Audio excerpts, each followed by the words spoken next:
Beware, you're in for a scare. From the pages of R.L. Stine's best-selling books comes a brand new series of Goosebumps videos. Videos that will creep you out, freak you out, or simply make you laugh your head off.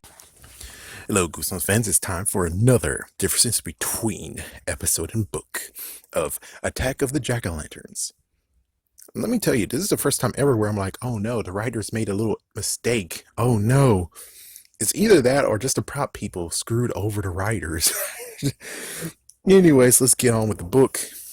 Thanks, Squidjib, for doing it. So here's what they had to say. Is that Drew Walker is her friend. Dark Stormy Night was his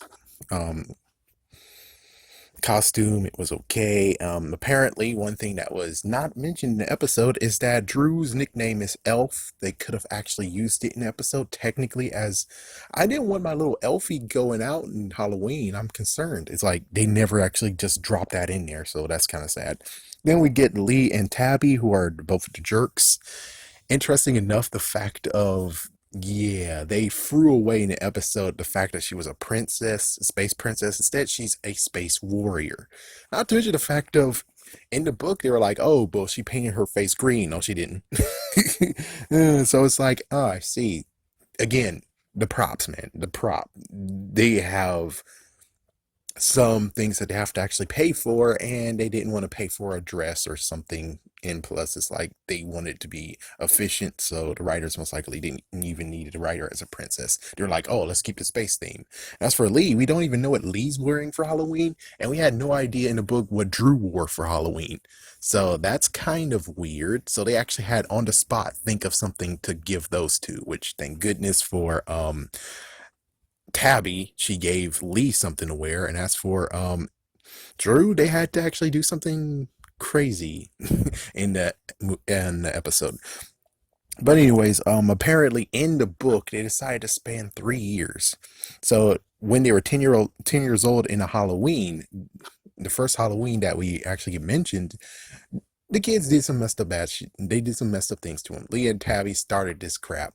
And then in 11th, this is where it really gets crazy, is that in the 11th Halloween, they actually had a Halloween party to get back at them. They didn't come, but instead they decided to peek out in the window, and they hired a bunch of high schoolers to scare the crap out of the kids being robbers. And I'm like, where are the freaking adults in this case? It's like, where's the adults? Those teenagers should have got screwed over, and the kids who actually hired them should have got screwed over as well. So it's like, that whole thing doesn't pan out. Okay, I know the parents are stupid and don't believe the kids when it comes to monsters, but this case, we have someone who actually went into your freaking house.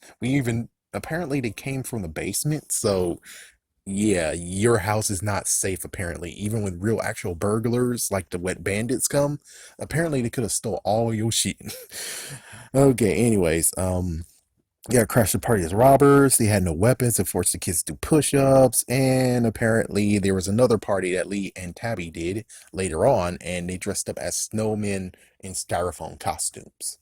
Now, I do have to admit, this has to be very funny because, well, the show is 2 years old at this point, and I'm pretty sure the freaking people who made the prop stuff is like, wait a minute, what did he say? Yeah, he said they made costumes, snowman costumes out of styrofoam.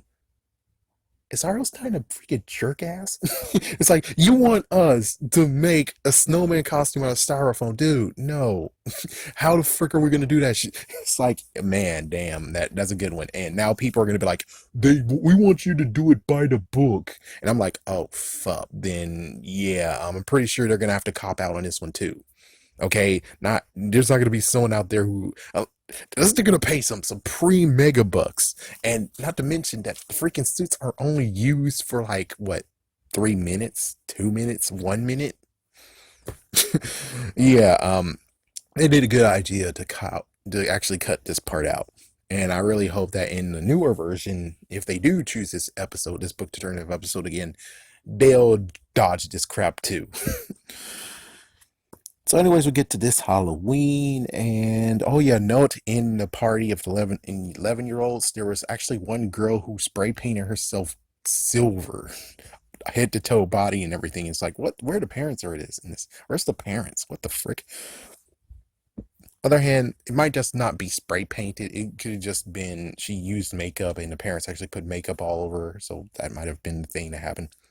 Anyways, this Halloween, even though this is a freaking nightmare sequence, they go to a house of an old lady. Which, note, if you make this new version of this book, for the love of God, do the right thing and hire the old lady from Captain Marvel.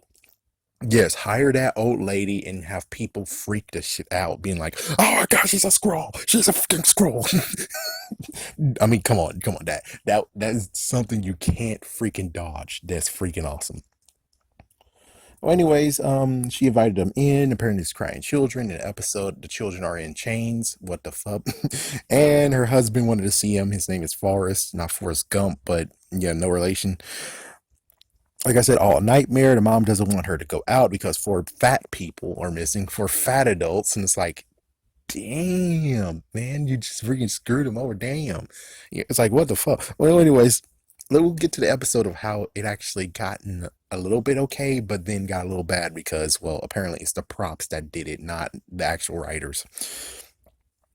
So, anyways, they plot with the twins. So they all go trick or treating. The twins are missing. They found a new road to go to. Two pumpkin people showed up and they were in garbage bags as clothes. They lured the four, and apparently there's a guy with a pumpkin head who actually gave candy, and then Drew freaks out, and they're forced to trick or treat in quotations forever. And Drew actually first thought, hey, it's the twins, and then now she doesn't believe it's the twins. And well, apparently it continued. Now, this is where the sad part of where what Squidjib said is that it repeats itself for many times. Repeat, which is like, well, the people want it to be just like the book, so I guess we're gonna have to watch this repeating over and over again. And hopefully it might be montaged. Hopefully it'll be a montage. If not, then damn, you guys asked for it. It's like, this is one of the things where it's like, yeah, the fans, I'm sorry to be a jerk. It's like, no offense, but I'm pretty sure it's not a good idea that this book actually be straight into the book. The episode should not be the book incarnate this time around. It should not. This is like one of the ones that's like, oh crap, this should not be the thing. So anyways, the pumpkin people actually descend from the freaking sky, which, budgeting wise, that's why they didn't do it in an episode. Instead, they actually just showed the people have pumpkin mask and transforms instead of the pumpkin people are just coming down from the sky. They're descending, man. They're descending. Oh my gosh, do you hear that? Hey, that's a Chris Brown song.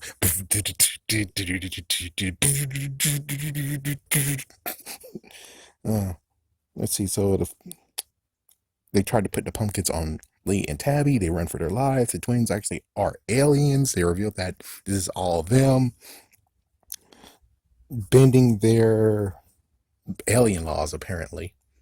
Yeah, well, in the episode, they made sure that, yeah, there's no alien laws whatsoever. They just do whatever the hell they want, technically. And, well, they leave, and apparently they might have eaten the fat people. Now, let's go into the episode. Let me see, how bad is this?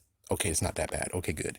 All right, so in the episode, it's the day before Halloween. Drew actually loves Halloween. We heard that in the book too, but there wasn't showing any mentioning of Halloween. Even this episode doesn't show that she loves Halloween.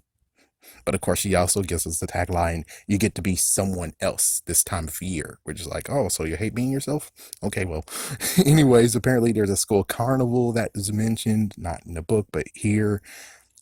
Walker's hesitant to going because of people being missing, but of course, like Erica says and her dad says later, they're in a different town and they're adults. So, and the twins come out of nowhere and they actually will be there for a few days, which is like there for a few days. Hold on.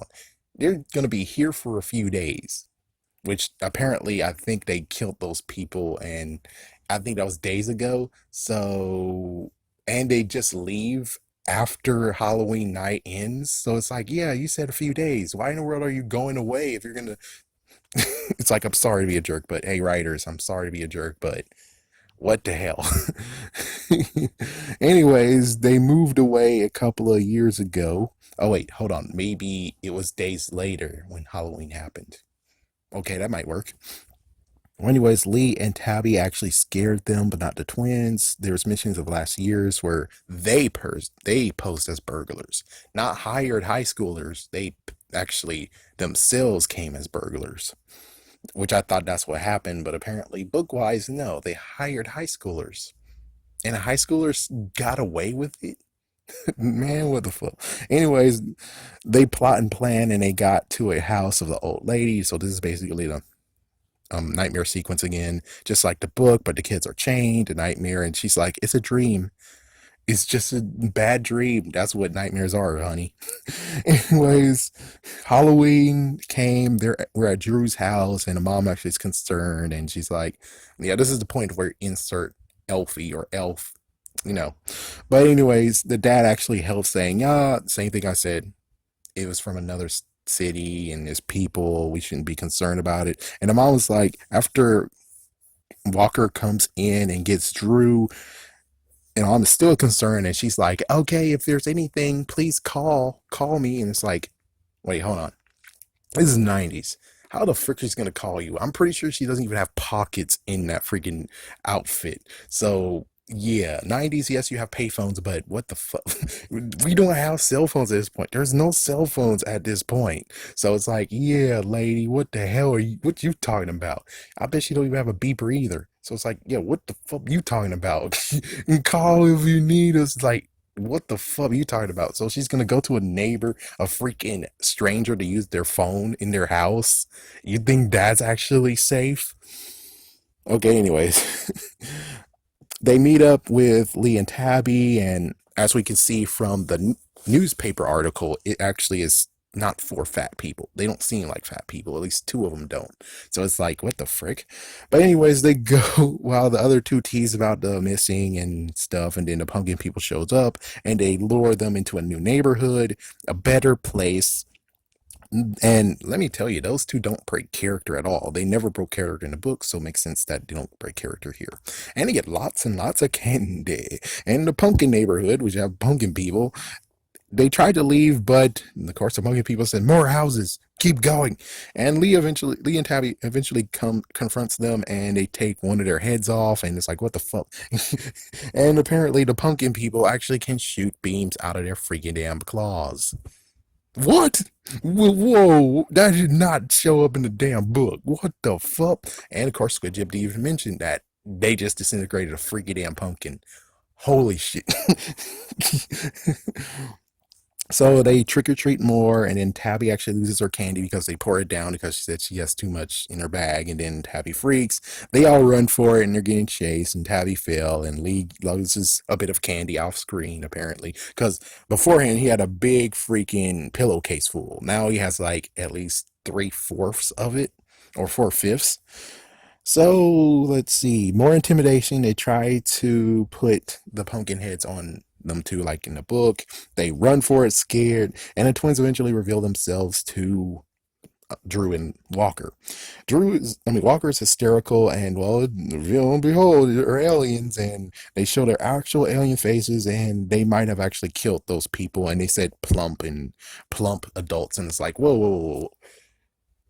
The freaking news article did not actually show that they're fat. I looked, it's like at least 2 out of the 4 weren't fat. And it's like, that's crazy. It wasn't even funnier as that they said, well, we'll be back again to feed next year. So don't eat all that candy because we don't want you to fatten. You don't want to fatten up because they're looking for fat people to eat, even though the news article does not actually show fat people. I think we really need to have maybe I'll try to do a screenshot later to actually see if, because they weren't fat people. They weren't freaking damn fat. They weren't fat. So, anyways, yeah, Super Drew came out of nowhere and claw hands, which, I don't think that was bad. Squidjib thought it was bad. And I think that's about everything that needs to be mentioned here. So, yeah, there you go. All in a nutshell. But you do have to actually question the fact of, oh my goodness, the people eating were fat. And it's like, oh, these days, do you think they're actually going to have fat people jokes in this? Anyways, have a scary day. Have a scary day.